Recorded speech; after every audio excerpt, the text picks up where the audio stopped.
This is a message to all of you on the eve of this momentous year. Right.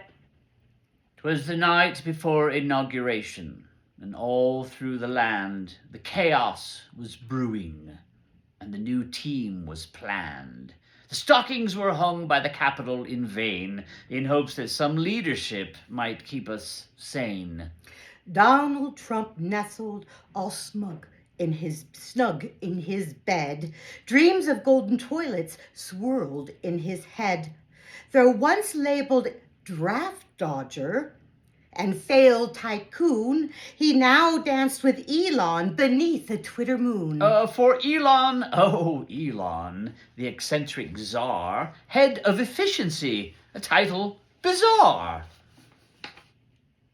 Though he once called Trump done, a sunset-bound bloke, now they share dad jokes, awkward dance moves, and smoke. And there on the couch sat J.D. Vance, hillbilly author with a couchy romance. Donut clueless, but couch intense. His qualifications were, well, anyone's guess. Meanwhile, Matt Whitaker, big, bald, and bold, was with a football past and ambitions untold, was NATO-bound, though his resume lacked diplomatic skills or military tact.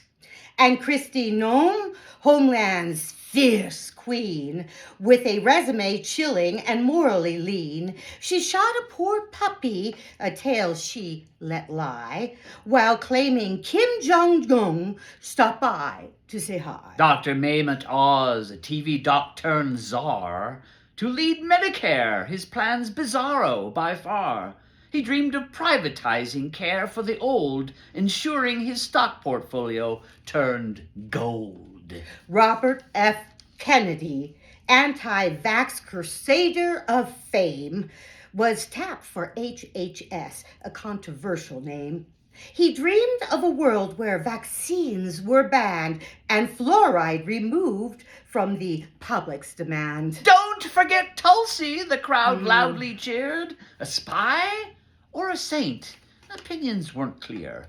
From Hawaii to Putin, her journey had spanned, but national intelligence was not in her hand. The Capitol buzzed with political folly as Americans watched this tragic comedy jolly. The swamp wasn't drained, it was filled to the brim with friends of the Donald and sycophants grim. When out on the lawn there arose such a clatter, I sprang from my chair to see what was the matter. Away to the window I flew like a flash, hoping it wasn't another riotous clash. The moon on the beast of the freshly cut grass gave the luster of midday to the national brass, when what to my wandering eyes should appear but a golf cart parade and a keg, a cheap beer. With a little old driver so brash and so plump, I knew in a moment it must be the Trump. More rapid than eagles his cronies they came, and he whistled and shouted and called them by name. Now Elon, now JD, now Matt and Kristi, on Tulsa, on Rudy, on Oz and RFK. Kristi to the top of the polls, to the Oval we crawl. Now dash away, dash away, dash away all. As dry leaves before the wild hurricane fly, when they meet with incompetence, they soar to the sky. So up to the Capitol these characters flew with a sleigh full of scandals, and Donald J. too. And then, in a twinkle, I heard on the roof the cackles and footsteps of a clownish spoof as I drew in my head and was turned around. Down the chimney came Trump with a thud and a bound. He was dressed in a suit with a tie that was red, and a MAGA hat perched on his infamous head. A bundle of grievances flung on his back. He looked like a grifter who'd just scored a sack. His eyes, how they twinkled, his dimples, how merry, his cheeks were spray tan, his nose like a cherry.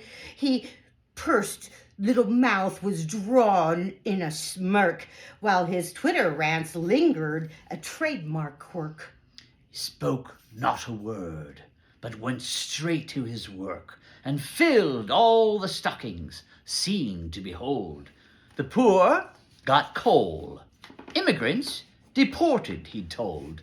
For the wealthy, tax cuts stuffed stockings with glee. A Christmas for billionaires, Trump's decree. Trump dreamed of crowds that adored his great might, while Elon ensured car crashes stayed out of sight. RFK plotted a vaccine-free reign as Dr. Oz sought profit gain. Christie's cut funds for pregnant mothers' care, while Tulsi sold secrets to bidders out there. Matt Whitaker urged Russia to take what it could, and J.D. lay prostrate as any good sycophant would. And laying his finger aside his nose, he gave a quick nod, up the chimney he rose. He sprang to his sleigh, to his team gave a whistle, and away they all flew like a scandal-bound missile. But I heard him exclaim as he drove out of sight, "Happy inauguration to all, and to all a good night." God help us, everyone. Save the Queen.